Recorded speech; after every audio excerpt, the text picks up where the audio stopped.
We played around with DAX a bit and we have a rough idea on how these might work, but I think the foundation is not built yet. Therefore, it's time to dive into these basics in the next lectures, because there are some important key concepts you have to understand to really master DAX. One of these core concepts is the DAX reference, the official docs, which you can find right here. As easy it may sound, these will be your helpers through this journey into DAX. Of course, in this course, we will now build the foundation to make sure you have a general idea of the DAX language and how it works. But to dive deeper, you find great resources in the official docs, especially as you don't have to remember all functions, all features by heart. You just have to know how DAX works. This is what we will learn in the course, and then you can apply it according to your preferences and needs. Besides that, we'll have a look at the syntax now. The syntax of a DAX formula, which, well, is something like this. We have the formula name, and then we have something which we do, which we want the formula to do. And this syntax has to be explored a bit, because then you know how you can apply DAX in an easier and more structured way.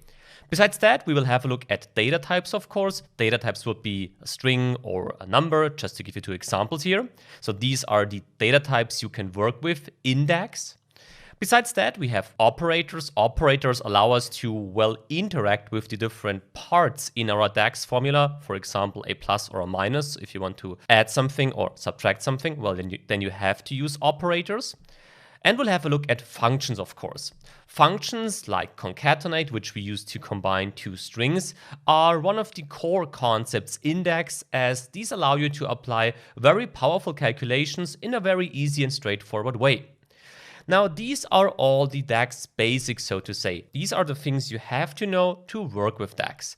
There are more advanced concepts available though. These advanced concepts are so-called DAX statements, which would be define, evaluate, order by, or var, which will then lead to DAX queries in the end.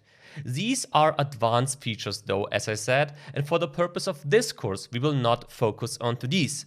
It's just important for me that when you dive deeper into the documentation, for example, that you will find these topics and that you are aware of the fact that before you dive deeper here, you have to make sure to understand the basics first.